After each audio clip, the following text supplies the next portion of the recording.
jika Tuhan memilih bahasa.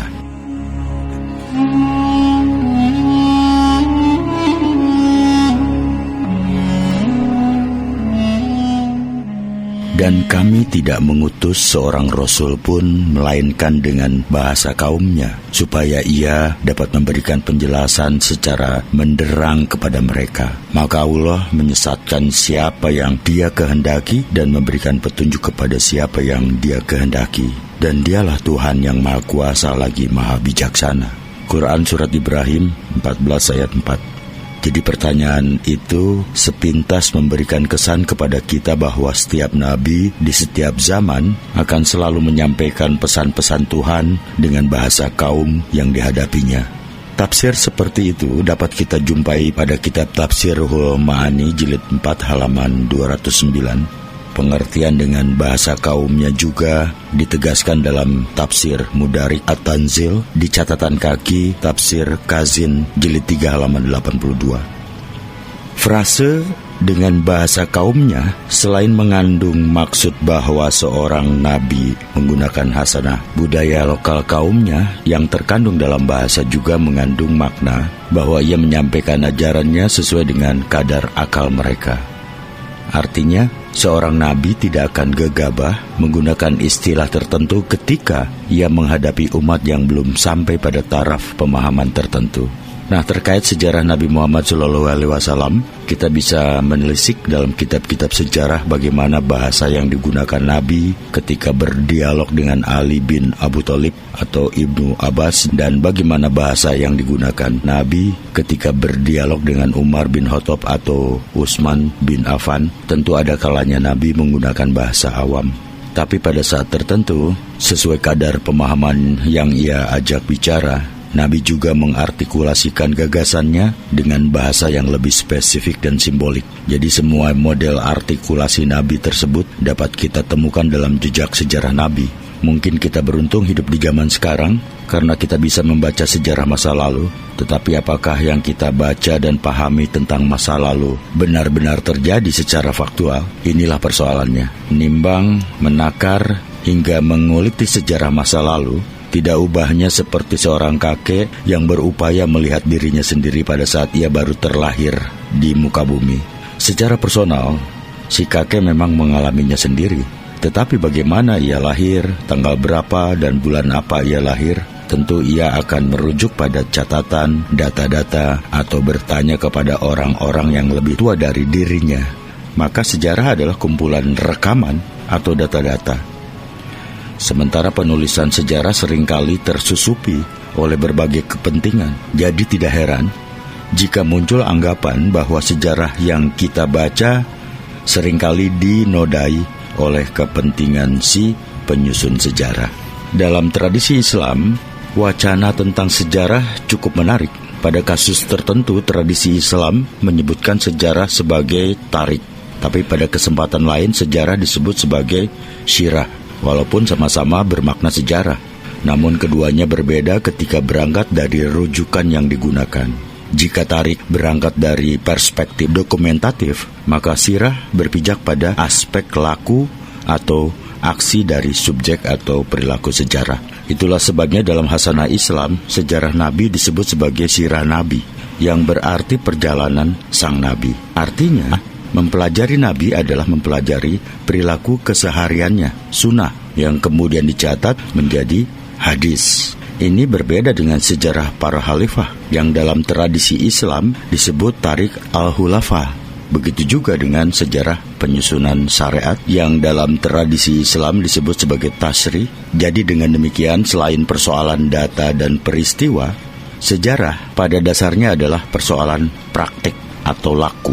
Membaca Wirid Hidayat Jati karya Raden Ngabehi Ronggowarsito yang diterjemahkan dan diulas dengan baik oleh Damar Sasangka, kita bukan hanya menemukan sejarah sebagai kumpulan peristiwa, melainkan juga sejarah dalam pengertian laku. Disebut sebagai peristiwa sejarah karena buku Babon Ilmu Kejawen yang ditulis Damar Sasangka adalah dalam bahasa Jawa Baru yang telah banyak menyerap bahasa asing, yaitu berbahasa Arab. Jadi dalam kitab itu, kita bisa dengan mudah menyimak perembesan bahasa Arab ke dalam lisan Jawa. Kata ngelmu misalnya, sebelumnya tidak dikenal dalam istilah Jawa. Kata ngelmu adalah artikulasi lisan Jawa ketika menyebut kata Arab ilmu. Walaupun kehadiran kata ilmu dalam hasanah tidak serta-merta diartikan sebagai ketiadaan konsep ilmu di Jawa.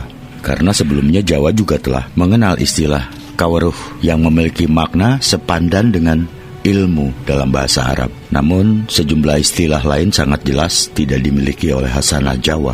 Di antaranya adalah Baitul Makmur, Baitul Muharram, juga Baitul Muqaddas. Jadi secara lisan, orang Jawa mengartikulasikan istilah-istilah itu menjadi Betal Makmur, Betal Mukarram, dan Betal Muqaddas. Wirid Hidayat Jati juga dapat disebut sebagai buku laku atau lelakon, karena kitab itu memuat sejumlah tata aturan yang berkaitan dengan laku suluk atau jalan mistis. Jadi secara singkat, kitab itu membahas yang pertama adalah upacara dan perlengkapan sesajian yang harus diselenggarakan oleh guru yang akan menurunkan ilmu batin. Kemudian yang kedua adalah tata tertib guru dan murid.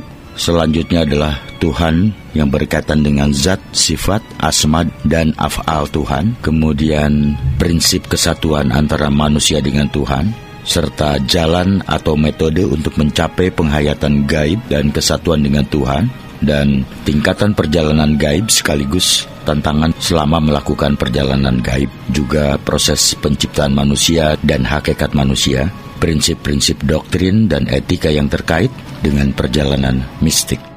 Secara prinsip, apa yang didedah dalam Wirid Hidayat Jati merupakan ajaran tasawuf Islam, walaupun berbalut dan mengakomodasi filsafat Jawa Buddha. Kandungan Wirid Hidayat Jati ini tidak jauh berbeda dengan kitab Al-Muwafaqah li Syariah karya Syekh Fadullah Al-Hindi Al-Burhan Puri pada tahun 1620. Seorang sufi termasyhur dari India. Kitab itu merupakan komentar atau penjelasan lebih mendalam atau syarah dari kitab sebelumnya, yaitu Al-Tufah Al-Mursalah ila Ruh An-Nabi yang juga ditulis oleh Al-Burhan Puri. Tentu saja pengaruh Wali Songo, terutama Sunan Ampel dan Sunan Kalijaga, dalam Wirid Hidayat Jati Anggitan Raden Ngabehi Ronggo Warsito ini. Karena itu, mengingat kemiripannya, bisa dipastikan bahwa para wali Jawa itu secara intensif belajar, mengajar, dan mengamalkan prinsip-prinsip dari kitab Al-Tufah Al-Mursalah ila Ruh An-Nabi itu. Kalangan santri tentu tidak asing lagi dengan kitab Ihya Ulumuddin karya Imam Al-Ghazali pada tahun 1111. Jadi kitab itu secara sederhana membagi tasawuf ke dalam dua bagian, yaitu tasawuf muamalah dan tasawuf mukasafah. Tasawuf muamalah terkait dengan pembahasan seperti bersuci, beribadah, sifat-sifat buruk yang harus dihilangkan dari diri, dan sifat-sifat baik yang harus dijadikan perhiasan diri. Demikian pula di dalamnya termasuk persoalan hidup keseharian seperti pernikahan, pencarian nafkah yang halal, kehidupan bertetangga, hingga persoalan etika bermasyarakat. Jadi secara bertahap, prinsip tasawuf muamalah ini terelaborasi dalam kaidah tahali dan tajali. Kemudian yang termasuk tasawuf mukasafah adalah hal-hal yang membahas seluk-beluk ruh, hakikat ketuhanan, hubungan Tuhan dengan alam, hingga bagaimana wilayah-wilayah atau derajat alam secara metafisik. Jadi pada wilayah ini, di antara pembahasannya adalah menyinggung persoalan martabat 7. Dengan demikian, martabat 7 dapat dikatakan masuk dalam pembahasan tasawuf mukasafah. Sementara dalam buku terjemahan dan ulasan Wirid Hidayat Jati yang kini sudah beredar, walaupun tidak menjelaskan secara tuntas, begitu banyak kata kunci yang sangat terkait dengan pembahasan martabat 7. Di antaranya istilah kunci itu adalah nukat gaib, johar awal, ngalam akadiyat, ngalam wakikat, ngalam wakidiyat, ngalam arwah, ngalam misal, ngalam ajesam, ngalam insan kamil, dan seterusnya. Ya, tanpa perlu menjelaskan bagaimana prinsip martabat 7, satu hal yang tidak bisa dipungkiri dalam sejarah adalah perkembangan tasawuf di Jawa dan Melayu begitu nyata terpengaruh oleh model metafisika sufistik.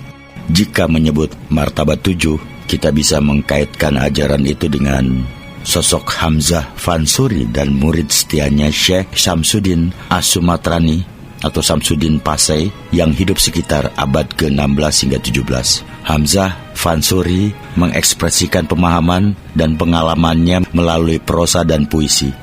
Dalam karya-karyanya, ia sering menyebut kalimat yang membahas tentang wahdatul wujud, sebuah istilah sufistik yang mengingatkan kita pada Syekh Ibnu Arabi.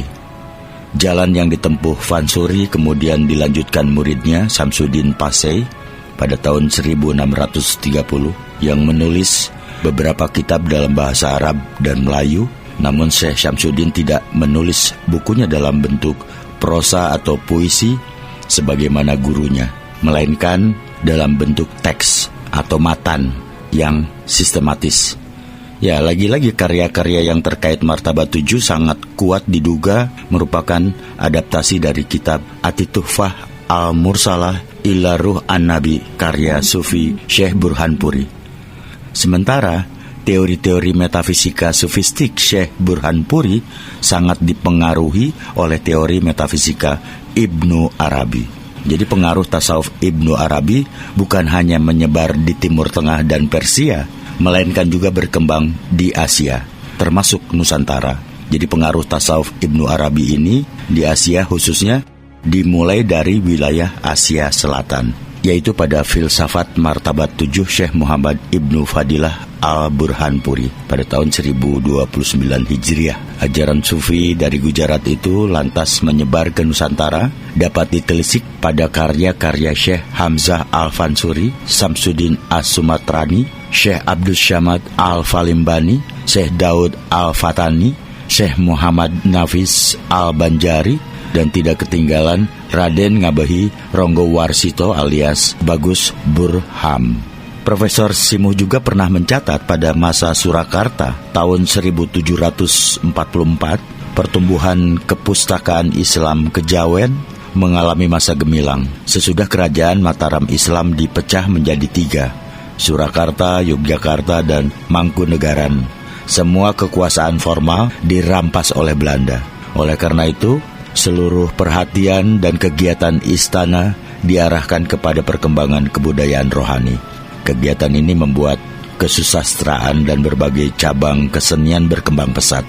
Perkembangan dalam kesusastraan ini sangat elok sehingga pujangga barat seperti Drewes menyebutkan masa itu sebagai Renaissance of Modern Javanese Literature. Jadi kebangkitan kepustakaan Jawa baru.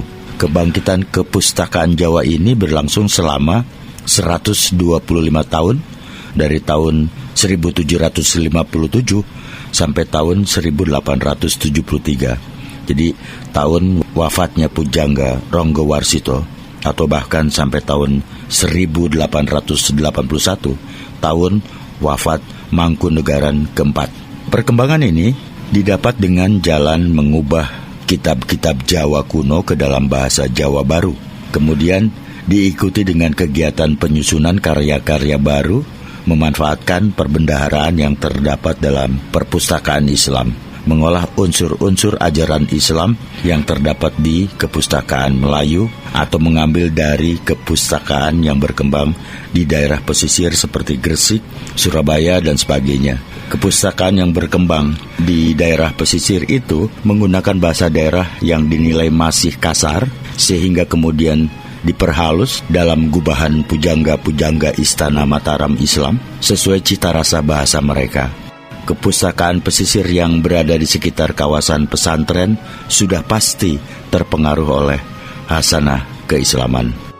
Kali ini kita tidak bisa menapik bahwa pengaruh tradisi tasawuf Islam begitu kental, maka tidak berlebihan jika Wirid Hidayat Jati sesungguhnya adalah sebuah karya tasawuf Islam yang diartikulasikan ke dalam bahasa Jawa atau baru. Sebelum Damar Sasangka, sebenarnya sudah muncul para pembahas Wirid Hidayat Jati. Ya, sebut saja Profesor Simuh yang menyusun sebuah buku berjudul Mistik Islam Kejawen Raden Ngabehi Ranggawarsita, suatu studi terhadap serat Wirid Hidayat Jati. Jadi sebelum Simuh ada nama lain, diantaranya adalah Philippus van Akkeren Kemudian H.M. Rasidi yang membahas hubungan Wirid Hidayat Jati terkait dengan Serat Gatoloco dan Serat Dharma Gandul dalam buku berjudul Islam dan Kebatinan pada tahun 1967. Lalu ada Harun Hadiwiono yang membahas hubungan Wirid Hidayat Jati dengan Serat Centini dalam disertasinya yang berjudul Man in Depression Javanese Mysticism pada tahun 1967. Jadi dalam buku Induk Ilmu Kejawen karya Damar Sasangka menyuguhkan penerjemahan dan pembabaran Wirid Hidayat Jati secara apik, dan ini sekali lagi menyadarkan kita bahwa Babon Ilmu Kejawen karya Raden Ngabehi Ronggowarsito itu ternyata sebuah karya tasawuf Islam yang diartikulasikan melalui ekspresi Jawa. Jadi seakan-akan Tuhan kembali menegaskan bahwa dirinya senantiasa memberikan petunjuk kepada manusia dengan bahasa umatnya.